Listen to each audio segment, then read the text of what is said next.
Well, the GoXLR is dead. Kinda. Yes and no. The GoXLR team just announced on their Discord this week that the TC Helicon gaming company had let go of their entire GoXLR development staff, their support staff. So your GoXLR will work tomorrow and the next day, but at some point, Windows will update and it won't be compatible anymore, or there will be some bugs that won't get fixed. There's a lot more to this situation, and if you're interested, you can read the entire Discord post, but I want to talk about something a little bit more urgent here in this video. The GoXLR is 4.5 years old. I mean, when this thing was first announced, streamers, including myself, were still using these. And for the first time ever, streamers had access to multi-channel mixing using faders. We had simple I/O, dual PC support. Like this was the largest leap in content creator audio that I think will ever happen. But it's been over 4 years now, and a lot of new products have been released since then. A lot of these new products have new features that the GoXLR doesn't have. So what I want to do in this video is, whether you're looking to replace the GoXLR with something more up to date, or you're just getting your first content creator audio device, I want to go over some of the best alternatives that I feel fit the bill and talk about some of their main features, what are their main selling points, and then maybe who are they targeted after so you can figure out which box you fit into. All right, let's jump into it.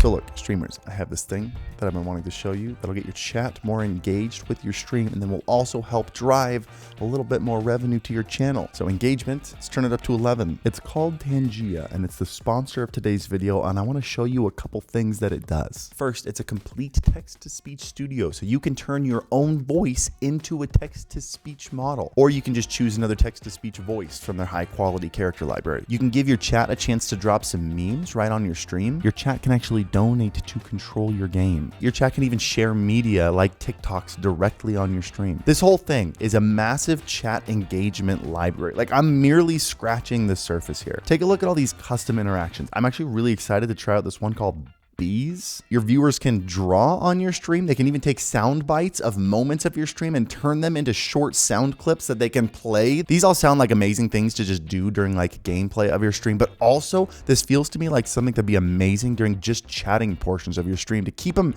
random and exciting and something you can't expect, you know? Tangia is available on any platform: YouTube, Twitch, Kick, and even more. It even connects with a Twitch extension or Twitch channel point redemptions. You have a whole suite of moderation tools to make sure nobody takes advantage of text-to-speech on stream, which, let's be real, it's kind of clutch. I actually set up this whole thing in OBS myself. It took like 3 minutes, and they basically walk you through step by step of exactly how to set it up, and it worked flawlessly. So check it out at the link in the description down below. Set up Tangia on your stream and have some fun with your viewers. So there are a gajillion audio devices. The content creator ecosystem, the industry has exploded, and every audio company wants a piece of that pie.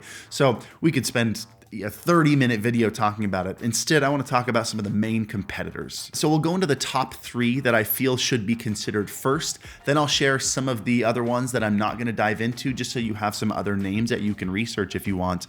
And then after that, I'll tell you exactly what system I use and what I do back at my streaming setup that's behind me over here. Cool? All right, let's start with the most obvious and the most popular one, Elgato's Wave ecosystem. This ecosystem includes a handful of products, including a USB condenser microphone, an XLR interface, and now a Stream Deck Plus, which activates the ecosystem as well, so you can use it in tandem with any USB microphone. They also have an XLR dynamic microphone, the Wave DX, to kind of round out the whole picture here. And even though Elgato is not like a dedicated audio company like some of the other ones I'm going to mention here, actually I think all the other ones I'm going to mention here are, there is a serious draw to using this ecosystem, and that is essentially the Stream Deck ecosystem, right? When you buy an Elgato audio device, it can be completely controlled by a device that most streamers already have. You can completely control it with your Stream Deck, or even now with the Stream Deck Plus that has dials on it. And when you combine that with Elgato's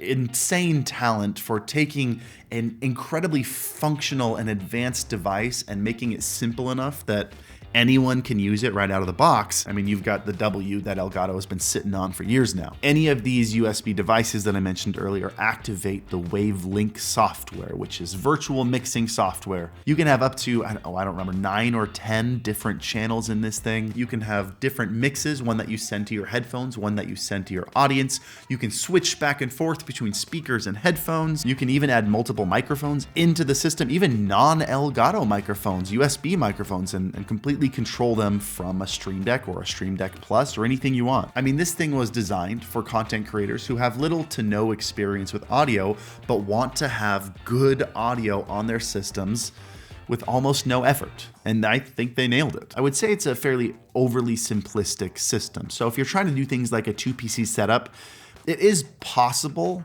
but it's not optimized for it. I've actually got a diagram. I'll post it right here for a second. Screenshot it if you want. This is actually sent to me by Elgato when I asked, hey, what's the best way to do a 2PC system on your WaveLink setup? So if this is the direction you want to go, here it is. However, if you are looking for a 2PC setup, the next brand might be what you're looking for. Actually, the next 2 brands. Let's talk about Rode. Rode has also in the last year or 2 really been beefing up their content creator audio system. They've had the Rodecaster Pro for a long time, and they recently released the Rodecaster Pro 2, which is phenomenal. Even more recently, they released the Rodecaster Duo, which is just a shrunken down version for people who don't need 4 microphone inputs. They've got the new Streamer X, which I've got right here, and I actually will be testing over the next couple days or so. And their lineup of Rode X mics, which all give you access to the Rode Unify software. Rode Unify is very similar to the WaveLink software, where it allows you to have multiple channels coming into it to separate your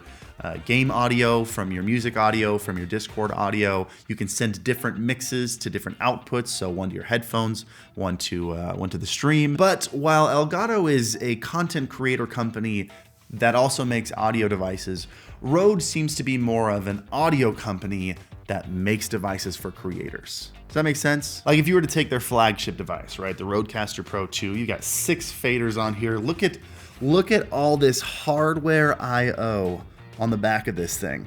I mean, you got inputs and outputs for days, including 2 USB ports, so you can plug it into 2 different PCs directly over USB, and both will be feeding audio in and out from this device. And then you can compare that with the simplicity of Elgato's flagship device, which has 1 dial and, very minimal I/O on the back. Rode definitely goes a more traditional power user approach, and it has a similar approach to a GoXLR with all the I/O on the back there. So if you're looking for a hardware device that does everything in the box right there, and that can range from 4 input devices that takes up half your desk to a 1 input device that's this small, Rode might be the direction you want to go. Company number 3 has a bit of a soft spot for me. This is BEACN. BEACN came onto the scene about a year and a half ago with their dynamic USB microphone, the BEACN mic, as well as their Mix and their Mix Create digital mixers. But what makes this company so interesting is this was the original team that built the GoXLR. I mean, you've got one of the leads over there, Craig, or Judaris, who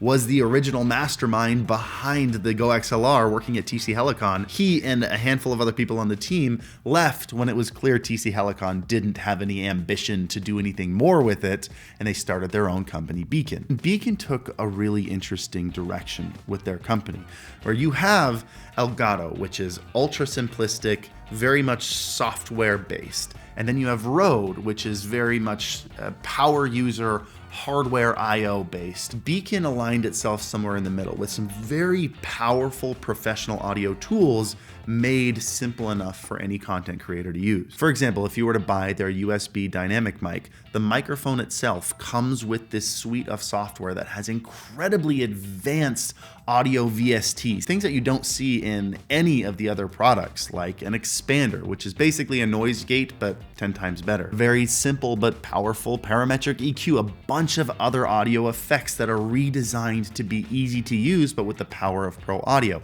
It also comes with a full mix mixing suite built into the software with a routing table and everything. The BEACN team spent a lot of time taking powerful tools and trying to make them easy for anyone to use. And one of my favorite parts on it is that it's all built into the microphone. It's actually got the processor built into the mic. So not only does that mean the processing is done on the mic and it doesn't take up any of your PC's power to do any of it, but also when you plug in headphones to the back of it and you listen to it, you can hear all those effects in real time. And then if you also want to add control over the mixing software at the touch of your hands, you've got the Mix or the Mix Create devices, because it's got a massive screen and it's dedicated to audio right on your desk. So I would say if you're looking for the simple user-friendly experience of Elgato, but you want to add in a little bit of audio steroids, whether it's better sound effects, whether it's a better 2 PC setup experience, anything like that, you go with BEACN. So those would be, in my opinion, the top 3 contenders. I think with those 3 different systems, you could pretty much fill almost any need of a content creator. But in case you're like, nah, I don't like those 3, let me give you a list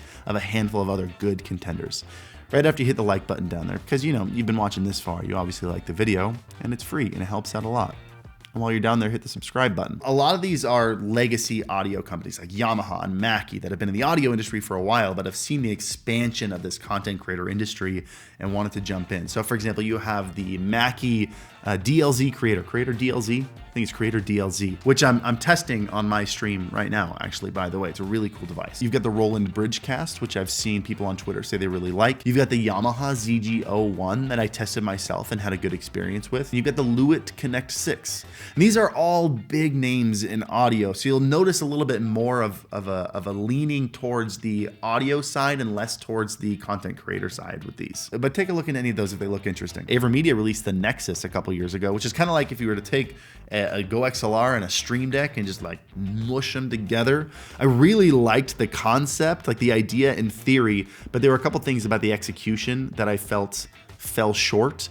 But I haven't tested it since I first got it, so it's possible they've fixed a lot of those problems. I'd recommend you check it out. And lastly, one that I hear people talk about is the Presonus Revelator IO24, which again is another device that heavily pushes towards audio tweakers, like real audio junkies, and doesn't have a lot of the features that are valuable for content creators. But maybe that's you. Maybe you don't care about multi-channel mixing and high quality mic audio is like your top priority.